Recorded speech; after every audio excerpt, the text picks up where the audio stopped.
নমস্কার বন্ধুরা, একটা বৃষ্টির সকাল আপনারা দেখতে পাচ্ছেন। আর আজকের দিনটা হলো 20 মার্চ। 19 মার্চ থেকেই বৃষ্টি শুরু হয়েছে। এদিকে আমার মুম্বাই যাওয়ার কিন্তু টিকিটও হয়ে গেছে, কিন্তু আজকে যাওয়ার স্থান ছিল অন্য। এই যে টিকিটটা দেখুন, দত্তপুকুর টু বিভূতিভূষণ হল্ট। আমি আপ অ্যান্ড ডাউন দুটো ভাড়াই কেটে নিয়েছি, যার জন্য আমার ভাড়া হয়েছে 20 টাকা। আর এটা যেহেতু একটা প্রাইভেট জায়গা থেকে কিনি, তাই জন্য এই টিকিট প্রতি আমাকে 1 টাকা করে বেশি দিতে হয়। প্ল্যাটফর্ম থেকে কাটা টিকিট না, এটা একটা আউটসাইডের কাউন্টার থেকে কাটা। তো যাই হোক, টিকিট কেটে নিয়ে এসেছি, বাড়ির লোকও রেডি। আর এই যে প্রথম দফায় স্টেশনে আসলাম। স্টেশনে এসে বেশ ঠান্ডা হাওয়া, আর এই ঠান্ডা হাওয়াতে যথেষ্ট ঠান্ডা লাগছিল। তখন বাজছিল প্রায় 10টা। এই যে টুটু মা দাঁড়িয়ে আছে এখানে, বাবি ট্রেনের টাইম দেখছে। তো আমরা ট্রেনের টাইম দেখে যা বুঝলাম যে সব ট্রেন ওই প্ল্যাটফর্মে দাঁড়ায় না যেখানে বিভূতিভূষণে যাব। ওই জন্য বাড়ি ফিরে এলাম। এই যে বাড়ি ফিরে এসে একদম বাড়ির পাশেই যেহেতু স্টেশন, আমাদের কোনো সমস্যা হয় না। আবার 12টা নাগাদ, ঠিক 12টা নাগাদ এসেছি। এটা একটা ডাউন ট্রেন দাঁড়িয়ে আছে, বৃষ্টি হচ্ছে দেখুন, প্ল্যাটফর্মে জল জমে আছে, কি আর করা যায়। তবু বসে আছি, যদি কোনো আপ ট্রেনের অ্যানাউন্সমেন্ট হয় তাহলে সেই আপ ট্রেনটা ধরে কাছে কমিটমেন্ট করেছি দেখা করব, তার বাড়িতে যাব। দেখো, ভিলেজ ব্লগার সুলেখার বাড়িতে যাওয়ার জন্য অনেক চেষ্টা করলাম, ট্রেন কিছুতেই আসছে না। সময় বাজছে প্রায় 1টা, তাই জন্য এখানে দাঁড়িয়ে দাঁড়িয়ে মার্কেটিং শুরু করেছি। অলরেডি এই দুটো প্রোডাক্ট আমি কিনে ফেলেছি, একটা ক্লিপ, একটা পাপ। আর মেয়েকে অনেক রিকোয়েস্ট করছি যে একটা কাঁচি কেন, সারাদিন কাঁচি নিয়ে বদমাইশি করে। অফার করছি কাঁচি নেওয়ার জন্য, কিন্তু কাঁচি নিচ্ছে না।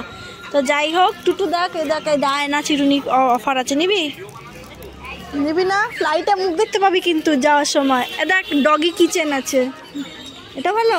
নিবি কিচেন, নিবি? আচ্ছা দাদা, এই কিচেনটা দাও তো, এই কিচেনটা দাও, এই ডগি কিচেনটা দাও। আচ্ছা, এইগুলোতে কিন্তু অনেক কিছু জিনিস আছে। আমি যখন ডেলি প্যাসেঞ্জারি করতাম, কলেজে যেতাম, অনেক কিছু আইটেম কিন্তু এগুলোতে পাওয়া যায়। আমি জানি যে বোম্বে ট্রেনেও কিন্তু জুয়েলারি থেকে শুরু করে সব কিছু পাওয়া যায়। তো 1 বাই 1 এখন বাড়ি ফেরত যাব। 1 ঘন্টার উপরে স্টেশনে বসে আছি, কোনো অপশান নেই ট্রেনে চড়ার।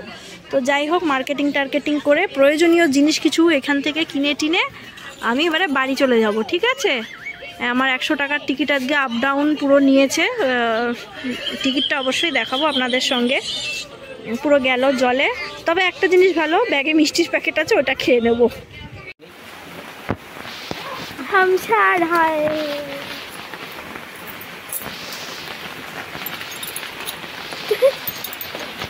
পড়ে যাস না ওপাশ থেকে হিহি করতে করতে। এই যে তালা খুলছি, সময় বাজছে প্রায় 1টার বেশি বেজে গেছে। সকাল 5টা থেকে শুরু করে 1টা পর্যন্ত চেষ্টা বিফল হয়ে ক্লাসে আমরা ঘরে ঢুকছি। আর এখানে দেখছি এসে একটা ভালো জিনিস, ইলেকট্রিক বিল এসে পড়ে রয়েছে। যাই হোক, ইলেকট্রিক বিলটা তুলতে ব্লগটা শেষ করলাম। সবাই ভালো থাকবেন। সরি সুলেখা দি, এইবারে আর তোমার বাড়িতে যাওয়া হচ্ছে না, কারণ আগামীকালের প্রেডিকশনও বৃষ্টির। বাইরেটা একটু দেখিয়ে দিয়ে, আবার বৃষ্টি নামলো, আবার বৃষ্টি। তো সুলেখা দি, তোমরা খুব ভালো থেকো। যদি আবার একটু বেশি সময় হাতে নিয়ে আসি, আর তোমাকে বলতে হবে না, আমি নিজে তোমার বাড়ির ঠিকানা মোটামুটি আছে, আমি সেইখানে গিয়ে তোমার বাড়ির সামনে গিয়ে কল করব। তোমাকে একদম ব্যতিব্যস্ত হতে হবে না। ভগবানের ইচ্ছের উপরে কোনো কিছুই হয় না। সকাল থেকে অনেকবার চেষ্টা করলাম, কিন্তু কিছুতেই পসিবল হলো না। ট্রেনের ভয়ঙ্কর গন্ডগোল, আপ ট্রেন আসছেই না, তার জন্য যেতে পারলাম না। চলো ঠিক আছে, ভালো থেকো, সুস্থ থেকো, bye, love you all, thank you.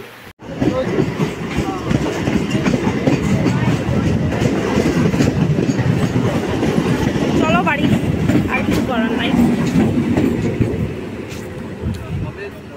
যারা ভিডিওটা দেখলেন, যেতে যেতে অবশ্যই কমেন্ট করবেন ভিডিওটা আজকের কেমন লাগলো। হ্যাঁ, মনে একটু তো আক্ষেপ দুঃখ থেকেই গেল। আর আজকে বৃষ্টি এবং ট্রেনের গন্ডগোলের জন্য যাত্রা হলো না। আর আপনাদের যদি পূর্বে কারো এরকম কোনো অভিজ্ঞতা হয়ে থাকে, তাহলে অবশ্যই সেটা কিন্তু কমেন্ট সেকশনে মেনশন করবেন। ছোটোবেলায় আমার অসুস্থতার কারণে যাত্রা বাতিল হয়েছে, একবার ড্রেনে পড়ার কারণে বাতিল হয়েছে, আর আজকে কার জন্য বাতিল হলো সেটা বলতে পারবো না। যতদূর সম্ভব মনে হয় বৃষ্টি, আপ ট্রেন আর আসলোই না। 1 ঘন্টা 2 ঘন্টা পরে আপ ট্রেন রেগুলার হলো, তাই জন্য আমার আর যাওয়া হলো না। সবাই ভালো থাকবেন, সুস্থ থাকবেন।